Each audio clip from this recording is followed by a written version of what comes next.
Hello, my witchlings. I hope everybody is doing well. Welcome to Thursday. So today I'm going to do something a little bit different, and rather than cook something, because my kitchen's a mess right now, I had another project that I had to do and my table is covered in wax. Don't ask.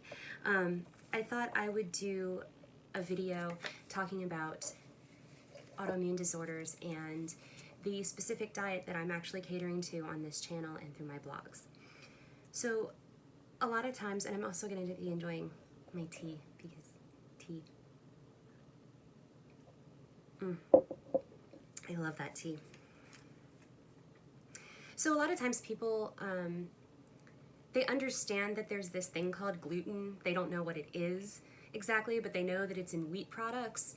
And I thought it would be helpful if I explained what it was, how it affected certain bodies, and kind of go from there and kind of just have a little conversation about everything. So the first question that I usually get asked is, what is gluten and why is it bad? Well, first of all, it's not bad. Gluten is a mix of two proteins that are usually found in cereal grains that include wheat, obviously, and barley and a few other things of that nature. But it gives dough its elastic texture and makes it stretchy and rise and all of that. So some people actually have an autoimmune reaction to it. So their bodies start attacking themselves rather than the intruder whenever gluten is ingested and becomes present in their systems. Some people are super sensitive to it, some people aren't, but they still have the autoimmune trigger. Basically, there are several kinds of, I can't really say several kinds of celiac. There's only one kind of celiac and it sucks. But there's also other types of gluten sensitivities, including non-celiac wheat sensitivity or non-celiac gluten sensitivity, in which the person has a reaction that's not necessarily an autoimmune reaction to the wheat or the gluten that they ingest. It's really important to remember that people are individuals, and therefore their immune systems are also individualized. And what might trigger one person might not trigger another. I know there are people who are such sensitive celiacs that they'll actually go into anaphylactic shock if they even breathe regular wheat flour. I'm not that sensitive, thankfully. Otherwise, I would probably be dead by now. And cross-contamination doesn't affect me as badly as it does some other people. So I kind of have to know where I am in my day to tell you if something is going to trigger a response. Like if a gluten-free product is touching a glutinous product, I'll have to let you know if that cross-contamination is going to bother me. There are some days that it will, there are some days that it won't. It just depends on what else is going on in my body and if any of my other autoimmune disorders are active. So it's important to listen to the person who is telling you about this stuff.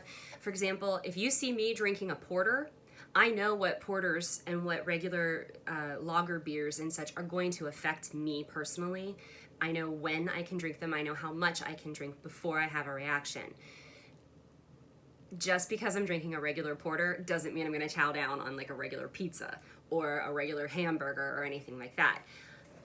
I'm going to try to keep it as low as I can because I really like porters and I don't necessarily really like hamburgers. So I'm going to pick and choose my battles and pick and choose when I want to choose to be potentially sick or choose to be sick or whatever. That's my choice. It's my dietary lifestyle. And it's important that you remember that it's an individual and not a disease. So I also talk a lot about Pre-Columbian exchange. And people apparently don't really know what that is. So let's talk about the Pre-Columbian exchange. The Pre-Columbian exchange, if I can say it, Pre-Columbian exchange is the time period prior to when Christopher Columbus discovered the New World and then started bringing New World plants back to Europe. So this is roughly pre-1500s, pre-16th century, however you want to phrase it. And that usually always leads to the question of, well, what are New World foods? Haha, a lot of stuff you probably enjoy. So you've got things like potatoes and hot peppers, bell peppers, beans like kidney beans and things like that, not fava beans and not green beans, but like other types of beans. Corn, avocados. Okay, those are all post-Columbian exchange. Those were all brought to Europe. And as such, I am trying to eliminate them or limit my intake of them in my current diet. The hardest one to avoid is corn, especially if I'm making a pasta dish, because most of the commercial pastas are made with corn flour. Now, I haven't actually done it yet, but I do have a pasta extruder for our KitchenAid, and I do have plans of making my own pasta with a really nice selection of different types of flour. I'm thinking maybe an almond flour blend with teff and maybe some buckwheat, possibly some rice flour in there, I don't know. But it's a lot of stuff that, like I said, you probably enjoy, and there's way more. I don't want to depress you, I guess, because the next question is always inevitable. Then what do you eat? Because that sounds like all of the flavor. Yeah, well, there's things called spices, and the spices make a difference. I have two sitting on my table currently that I put together. They're medieval spices. It's powdered deuce and powdered forte. Powdered deuce is a sweet, savory spice, if that makes sense. It's clove and cinnamon and nutmeg, black pepper mixed with and ginger, I guess, mixed with some sugar. And it sweetens without over sweetening and adds a good deal of flavor to the dish that you're preparing. The other one, powdered forte, is the same thing, only it doesn't have sugar in it and instead uses grains of paradise, which is a spice that tastes kind of like black pepper and cardamom, even though it's not related to them at all. So it's a pretty good mix of spices, and I really like these spices, especially in my pasta.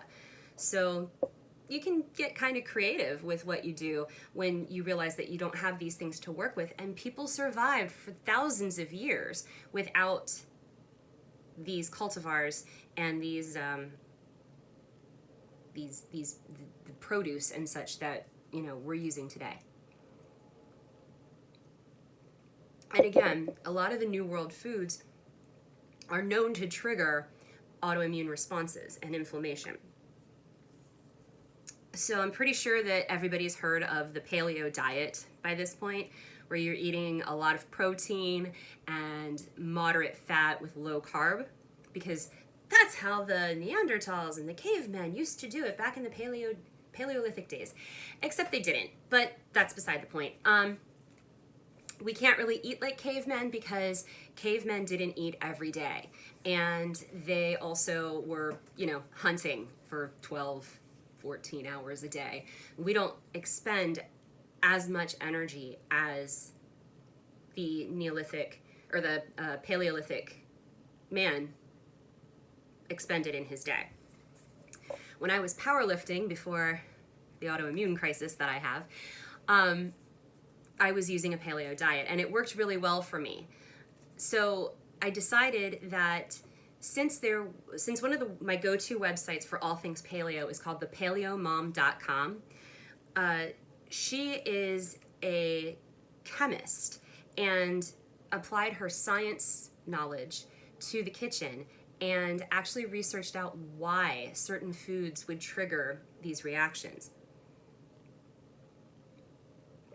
And she discovered that there are kind of sets of foods that have that do trigger an autoimmune response, like nightshades, so like eggplants and tomatoes, potatoes, and capsicum, so all your peppers have that in it. And so to keep the autoimmune flare-ups from happening, people would eliminate those also from their diet while they were doing this paleo diet, and it was called the Paleo AIP, Autoimmune Protocol. So if you want to think of it that way, then the Pre-Columbian diet that I'm trying out myself is basically the Paleo AIP. But I like to do medieval cooking, so that's what I'm focusing on. But basically, that was what I wanted to talk to you about today. I mean, if you're interested, I can do another video on how I do my meal planning. I use index cards and recipe books and all of that.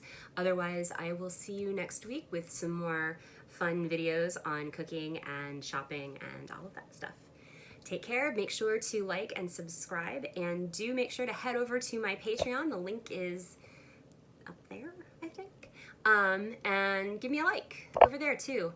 I will be having exclusive content for Patreon as well as my regular weekly stuff. So thank you, see you next week.